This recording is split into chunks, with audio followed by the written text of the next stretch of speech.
All right, fellas, welcome everybody. Here we are back on the podcast for another week. It's been a good week. Again. Yep, it's been a good week this week. Had a lot of exciting things happen this week, a lot of big announcements in service. And Greg shared the word with us this week and did an excellent job teaching us how to excel in the ministry of giving. Yes. I thought you did a fantastic job. Thanks, bro. That was great. And challenged a lot of us and helped us to see giving as a ministry. Yeah. I like how you brought that out. I really did. Thank you. You're welcome. No, I mean, I think it's oftentimes we just kind of, I think it's kind of normal and natural to kind of get into the framework of us, things that we're doing, physical things that we do as letting that be ministry. We think about, when we think about trying to get people involved in the life of the church and we think about serving and doing ministry, we don't really talk a whole lot about giving in that aspect. It's more about getting you on one of our ministry teams, serving in the cafe, serving on a digital team or worship team, something like that, maybe even get involved with one of our strategic ministry partners. But very rarely do we really focus in on inviting people to be a part of the ministry of giving. And it is indeed a ministry, man. You're impacting lives through the ability to be generous and fulfill generosity. I think people view it as less because it doesn't feel as you're not getting your You're not doing hands anything, dirty. yeah. It's I showed up and rebuilt a house. Right. But Yeah. but oftentimes, we talked about it during the hurricane. It was oftentimes as kind of bad as it feels, sometimes just sending money is the best way to be a help. Well, I think about that when I'm buying presents for people, at Christmas time, right? Yeah. It feels really easy, and just to get somebody a gift card or some cash or anything like that, you don't feel like you're doing as much than going out and actually picking out a gift. But man, sometimes sometimes that's the best gift ever, right? It's just giving finances. Yeah. I'm going to tell you something. Did we not find that out in October of this year? Yeah. Yeah, exactly. I guess most everybody locally will remember we had a huge hurricane here into September. Hurricane Helene hit, and we were involved in disaster relief heavily for a month. I mean, October just flew by heavily. And the first few days of a disaster are really tough, and you need supplies, and you need canned goods and water and all that stuff. After about a week of that, when things start opening up, you need money. Mm-hmm. You really do. I would tell anybody listening that from a standpoint of people who've been through a natural disaster, the best thing you can do is early on, send peanut butter and jelly and water and stuff like that. But after the smoke clears, and it's hard to determine exactly when, but in a matter of a few weeks, what's needed then is finances given to churches and ministries that will do the right thing with them. And that's the biggest thing we've been able to do since, is to be able, people gave us quite a bit of money to give, about $250,000, and we've been able to give that to people and organizations and ministries on the ground here to actually rebuild people's lives. Well, it's rebuilding their homes. I mean, yeah. it's fixing driveways, and I mean, we wouldn't have been able to do that without people jumping in there and giving, and it really is a ministry that they have provided for people that they don't even know for the most part. We had people that don't even attend church here that reached out to us. Mm-hmm. I'm just thinking of one story, and of course the names and everything we'll keep confidential, but one story was someone who reached out to me and said, my neighbor would like to adopt a family and just take care of them until they get back in their home.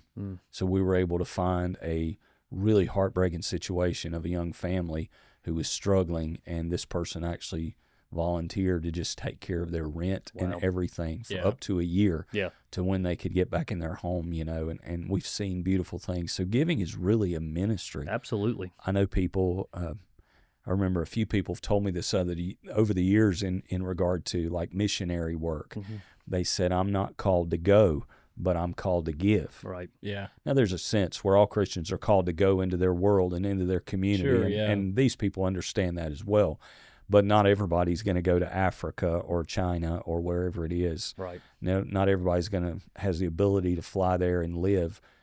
But there are no missionaries without givers behind them. Totally. You know what I mean? Yep. Without the people to support them, missionaries can't do what they're called to do. So giving is a huge ministry, and it's a needed ministry. Yep. And the people I meet that have that ministry of giving, they have so much joy about it. They Right. just love it. They live for it. you know. There is a joy that comes when you get involved in the act of giving, and we kind of talked a little bit, in almost in a passing statement, that there is blessing and joy that comes with living a radically generous life. But it's not a blessing what we're talking about. You just find yourself inundated with a lot of stuff. God doesn't just bless you with a lot of stuff because you give. But that's not what we're talking about. We're talking about this overwhelming sense of gratitude.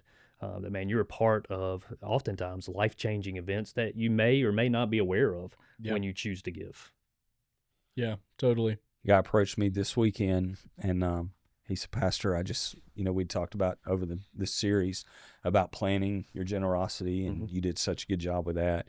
And he said he had given this large item that he owned to a family member that needed it, and he just gave it. He didn't sell it. He just said, I gave it to him, and then I tithed. And he said, I came home. I think I'm getting it right. He said, I came home and someone had filled his front porch with groceries for the week. Wow. And I mean, he's just like, I come home and there's all the groceries I needed just out of nowhere. And it's like God saying, I see you, son. Told you. I see what you're doing. Yeah. You mentioned this too. It's the only thing that God says that I remember, that God just says, try me out. Try it and see what I'll do. Yeah. And, man, when you walk in generosity, it's just such a joy and such a peace about it. You've made Jesus the Lord over all your stuff and all your finances, and he directs it from then on. Yep. You were talking, we were having an earlier meeting today, and you mentioned the idea of, we were talking about something completely different, but you talked about lordship, giving something, and making it Lord over your life kind of deal. And it's so easy, not even trying to, for finances to become Lord in my life, that everything is dictated by that, and I feel secure. I feel security when I have the right amount of money or finances or anything, and all my life is dictated around that. But man, it says something to be in a position, in a place where you say, nope, Jesus is going to be Lord of everything, and that includes my finances. Yeah, I liked when you talked about the different ways you can. You talked about it in particular with like tithe, where it was like you give at least 10%, but the rest of it's mine. Right. Or you said like, it's just the mindset of like, even when you give, it's like, you don't really view the rest as like, I gave God his money, the rest is mine. Yeah. So that was a good reminder of like, even after you give, still what you're just stewarding over it. Yep. It's not something that you even own necessarily. God's just put it through your hands, to bless other people and to bless yourself sometimes too. Sure. Obviously, we want everybody to have a blessed life with a lot of finances and ease of mind when it comes to that, but you're just a steward of it. And even after you give, it's like everything you have, you're just watching over it. I'm going to butcher it, so it's not word for word, but in the rest of chapter 8 and chapter 9, where Paul's talking about the encouragement of generosity, he says, look, we're not asking you to give so that you fall on hardship and somebody else lives the dream or anything like that. But he was really focusing in on, give in proportion to what you have. That kind of. So it's not so that you can put yourself in a poverty state so that somebody else can live the high life. It's not that at all, but it is, hey, give what you can. Give out of what God has blessed you with. Yeah. It's really good. I think a lot of times we're just afraid. We're just so afraid to give. We're going to talk about that next week. Just looking forward to that. The fear that can surround money. You always think, I'll be generous when I have this much. Yep. We've talked about that a lot. Yeah. Just with each other and in the sermons, if I could win the lottery. You ever thought about that? What I would do if I won $1 million in the lottery, what I would do. And you think about all these things you would buy and all the security. So many people that win the lottery, it wrecks their lives. Yeah. First thing you don't realize is a huge portion that's going to the government immediately. Right. I mean, you're just giving a huge percentage of that goes away and you never see, or you can't keep it. And then a huge number of people going to come to you asking for money because they know you won the lottery. That's exactly right. You're going to have relatives and friends that you get to know a lot better. And then the stuff just comes up hollow and you can go through a lot of money really quickly if you're not disciplined with it. People think, well, if I get a little more, I'll feel secure. I can just tell you, I'll talk about it this weekend, I've worried about money a lot of my adult life. Yeah. And not because the church wasn't taking care of me or not because of anything. I would pick something to worry about, Mm-hmm. you know. Early in ministry, we made very little, and I'd worry about being able to buy groceries. You know, then you get a couple of kids, and you want them to have something, you know. You want them to have nice clothes and good food and comfortable life. You know, you want to be able, then you want to be able to take them on vacation. Right. You know, now worrying about vacation is a whole different level of worry than worrying about groceries. You know what I mean? Yeah, And- Makes sense. And but you can still, what the point I'm trying to drive across is, once you can take them on vacation, then I worry about paying for their college or something helping else. them go to college. Then you start worrying about, do I have enough for retirement? Mm-hmm. The whole idea, and this is what I'm talking about at Sunday. Oh, So yeah. here it goes. Here's the But preview, guys. for the rest of your life, you can walk in this deal of worrying about the next stage with money. Yeah. And there just has to come a point where you just make Jesus the Lord of it Mm-hmm. and do what's right with it and trust him with that. Yeah. You know? That's good. You will never have as much as you would like. Nobody ever like, gets it always feels want like more, you yeah. you always are like, man, if I could. And we've experienced. Me and my wife Becca talk about this a lot. It's like you always say, like, man, if we could just get this, like so much of what we think about would be fine. You know what I mean? And I have to remind myself of even like from where financially, like from when we got married to now, is so much more. But it's like. We still have the Sure. same. You still have the same conversations. It's like, I know it feels like, man, if I could just make this, it would be like everything would be taken care of. But the reality is, as you get more, what you're responsible for grows most of the time. So it just, and it goes a biblical principle of like, those who are faithful with a little will be entrusted with a lot. Yep. So it's like if you are not giving, even when you have a little, chances are if you had a lot or when you get a lot, you're also not going to give. That's very true. And that's a biblical principle, but it's all just stewardship and telling your money where to go instead of it telling you where to go, which is, again, you brought up the budgeting stuff, which is good. You said nobody likes to talk about budget. Some people like. Some to talk people, I about guess some budget. people do. I've coached some people in generosity, and I've coached some churches through generosity, and I'm so excited that we've been able to kind of mentor some other churches in generosity. And I coach people in churches all the time, and you said this, even if you don't start with 10%. Now, some people may be freaking out that I even say that. It's okay. We believe in tithing. Yeah. 10% goes Yeah. to the Lord first. But you said this yesterday, even if you don't start out with 10, start with a percentage. Mm-hmm. And that starts with knowing how much Yep. you're actually giving. You know what I mean? Absolutely. And most people, many people anyway, don't track that. I would say most people don't budget even. And I know annually the percentage of what I'm giving. And I have a file right now, Giving Plan 2025, Mhm. that we're planning to up our percentage a bit in 2025 to be able to do a little more, you know. And so I think it's important that you know the percentage you give, and whatever it is, start there. Right. Just start with a percentage and say, this percentage of my income, I'm going to give to the Lord every month to bless Yeah. His kingdom and to bless my community. I'm going to give that away every single month. And as you see the blessing that follows it, you'll just want to increase that. Yeah. For me, it's like you'll see stuff just to start to work out.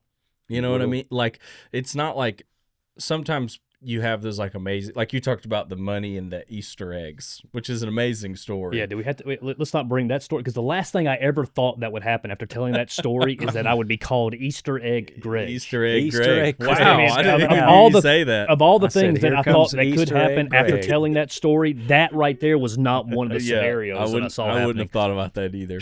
But sometimes you do get those, like, I imagine that was a real mountaintop moment of like, wow, what I an mean, amazing yeah, I God's mean- provision. I mean, that story, that happened almost, it's close to 15 years ago. Yeah. And I mean, it's still just as fresh in my mind now as it Yeah. was then.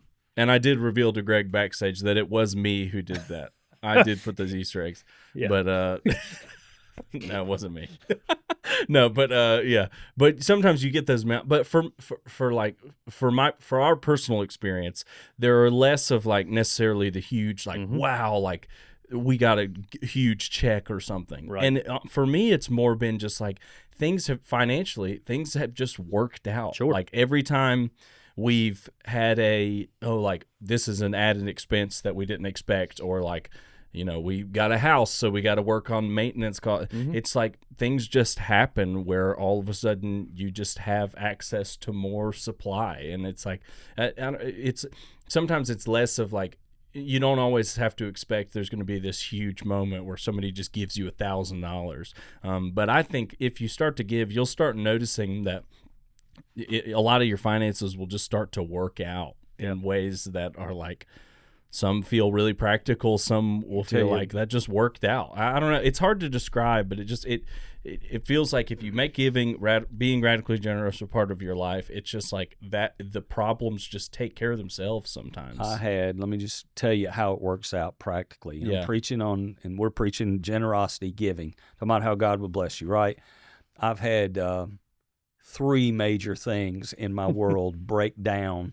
Not totally down, but 3 major expensive things happened this month all of a sudden. And I'm like, I'm preaching on giving, and that's broken, and that's broken, and now this is broken. Had one this morning, right? Yeah. So 2 of them were in a particular area that I have this dear friend who really looks after me in that particular area of my life, and really was able to do some work for me to help me out, not for free, but at a really, really good price. Yeah. I know they really treated me right, and I could have gotten taken by somebody else, and they really came in and helped me to get something fixed, 2 things fixed actually, at a really good price, something that could have been horribly expensive. Right. Still expensive, but God sent somebody there to partner with me to help me.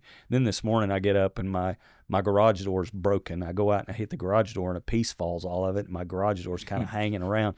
You know what's funny is a neighbor friend of mine drove up at that exact moment, who's kind of a can fix anything genius kind of guy. And he said, "What's going on?" He said, "Well, I'll be back here in a minute and I'll look at it." And it's just like friends just show up. Yeah. It's not always that you don't have an expense. And so it was an expensive month, but we made it. God provided and we made it. It's not like $1,000 checks just come rolling in the mail. It's just God just sends favor your way in all kinds of unexpected ways, Yeah. I just kind of keep coming back to the idea here, and it's Paul's words there in 2 Corinthians 9:8, where it says, it doesn't just say that God will provide; it says that God will generously provide. He does. And that just has really it just continued to sink in with me over and over and over again. That yes, we say that God's going to provide, but the word is that He will generously provide. Yeah. And provide for everything that you need, and it's not so that you can store it up, but it is so that you'll have enough left over to be able to share with others.